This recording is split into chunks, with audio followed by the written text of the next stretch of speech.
मोची का जादुई जूता की कहानी। दौलतपुर गांव में एक मोची रहता था। उसका नाम रामू था। वह बहुत ही गरीब था। गांव के लोगों के जूते सिलकर बड़ी मुश्किल से अपना गुजारा कर पाता था। गांव के सभी लोग उसी से अपने जूते सिलवाते थे। एक दिन वह जूते सिल रहा था, तभी उसका दोस्त घनश्याम वहाँ आया। उसने रामू से कहा, रामू, तुम इस गांव में कब तक जूते सिलते रहोगे? इससे तो तुम अपना पेट भी नहीं भर पाते। तुम एक काम करो, तुम शहर चले जाओ। शहर में तुम्हें इस काम के बहुत अच्छे पैसे मिलेंगे, जिससे तुम एक खुशहाल जिंदगी जी पाओगे। रामू कहता है, शहर कैसे जाऊं? मेरे पास तो 4 पैसे भी नहीं हैं और वहां जाने के लिए तो पैसों की ज़रूरत पड़ेगी। ना ही अच्छे कपड़े और ना ही पहनने को जूते चप्पल। कैसे जाऊं मैं शहर? रामू उदास चेहरा लेकर घर वापस आता है और भगवान के सामने हाथ जोड़कर कहता है, हे प्रभु, मैंने कौन सा पाप किया है जो मुझे इतनी गरीबी और लाचारी देखनी पड़ रही है? आखिर कब तक मैं यूं ही गरीबी झेलता रहूँगा? रामू भगवान से वार्तालाप कर ही रहा था कि सामने सड़क से एक फेरी वाला गुजरा। फेरी वाले की गाड़ी से 2 लाल रंग के जूते गिर गए। रामू ने जब यह सब देखा तो उसने तुरंत फेरी वाले को आवाज़ लगाई। फेरी वाले ने अपनी गाड़ी रोकी और पीछे मुड़कर देखा। उसने देखा कि 2 लाल रंग के जूते उसकी गाड़ी से गिर गए हैं। जूते बहुत पुराने थे, इसीलिए उसने जाने दिया और अपनी गाड़ी लेकर आगे बढ़ता गया। फिर रामू ने उन दोनों जूतों को उठाया।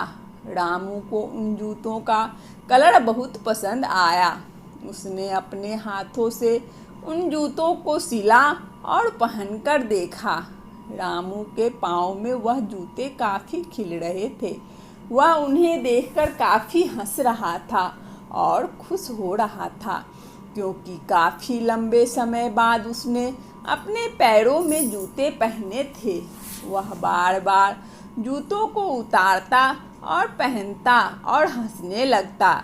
जूतों को पहनकर वो इतना खुश था कि वह अपने ख्वाबों में खो जाता है और शहर घूमने लगता है।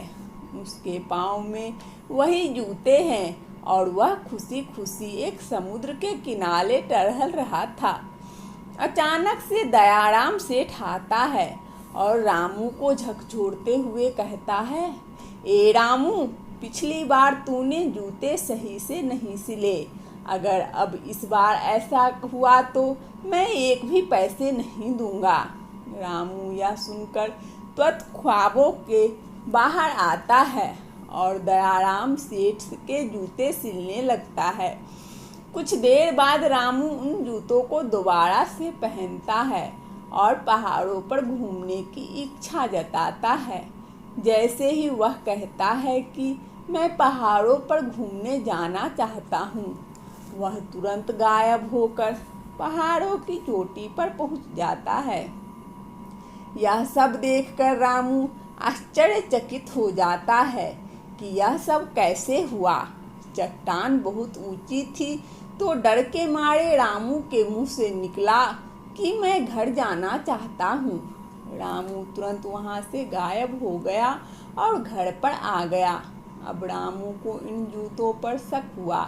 उसने उन जूतों को उतारा और फिर कहा, मैं पहाड़ों पर जाना चाहता हूँ। लेकिन इस बार कुछ नहीं हुआ। उसने फिर जूतों को पहना और फिर कहा, मैं पहाड़ों पर जाना चाहता हूँ।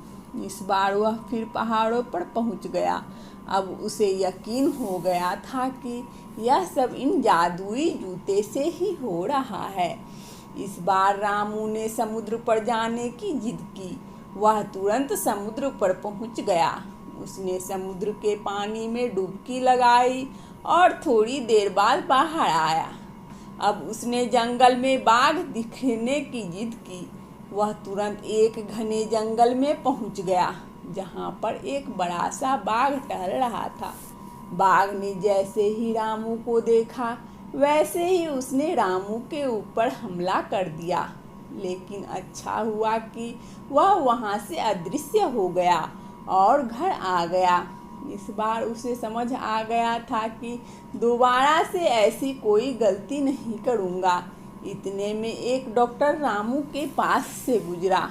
रामू ने उन्हें रोका और पूरी कहानी उन्हें बताई। डॉक्टर ने यह खबर एक रिपोर्टर को बताई। कुछ ही समय बाद काफ़ी सारे रिपोर्टर वहां आ गए। धीरे धीरे रामू की पहचान बढ़ने लगी। यह देखकर उसका विपक्षी मोची रामलाल उससे जलने लगा। रामलाल ने सोचा, मुझे कुछ न कुछ तो करना पड़ेगा। रात को रामलाल रामू के घर जाता है और रामू का सोते हुए देखकर वह उसके जूतों पर ब्लेड चला देता है, जिससे जूते पूरी तरह से उधड़ जाते हैं और वापस घर आ जाता है। सुबह जब रामू सोकर उठता है तो वह अपने जूतों को देखता है। उसके जूते पूरी तरह से फट चुके थे। यह देखकर वह हैरान रह जाता है और कहता है, शाम को तो मैंने सही जूते रखे थे, अब वह कैसे फट गए? जरूर यह किसी की शैतानी है। रामू उठता है और दोबारा से उन जूतों को सिल देता है। जूते दोबारा से पहले के जैसे ही हो जाते हैं। अब वह जूते पहनकर घर से बाहर आता है। कुछ लोग भागते भागते रामलाल के घर की ओर जा रहे थे। लोगों को भागता हुआ देखकर रामू ने उनसे पूछा, क्या हुआ? तो लोगों ने बताया कि रामलाल के घर में आग लगी है, चल चल कर उसे बचाते हैं। यह सुनकर रामू सीधा गायब होकर उसके घर पहुंचता है। रामलाल के घर में आग लगी हुई थी और उसका बेटा घर में फंसा हुआ था। रामलाल बाहर से आवाज़ लगा रहा था, बचाओ बचाओ, कोई तो बचाओ। यह सुनकर रामू घर में जाता है और बच्चे को सुरक्षित लेकर आता है, लेकिन आग में घुसने के कारण उसके जूते जलने लगे थे। उतार दिया और जूते पूरी तरह से जल गए। जूतों को जलता हुआ देखकर रामू उदास होने लगा और कहने लगा, अब मैं क्या पहनूंगा, मेरे जादुई जूते। यह सब देखकर रामलाल कहता है, मुझे माफ़ करना रामू, मैंने ही रात को तुम्हारे जूते ब्लेड से काट दिए थे, मुझे क्षमा कर दो। रामू कहता है, कोई बात नहीं रामलाल, इंसान के आगे इन जूतों की कोई कीमत नहीं है। यह कहते हुए वह घर की ओर निकल जाता है। वंदना स्टोरी चैनल में इस कहानी को सुनने के लिए आप सभी श्रोताओं को बहुत बहुत धन्यवाद। यदि हमारा कहानी अच्छा लगे तो कृपया लाइक और सब्सक्राइब अवश्य करें, ताकि नोटिफिकेशन सबसे पहले आपको मिले। धन्यवाद।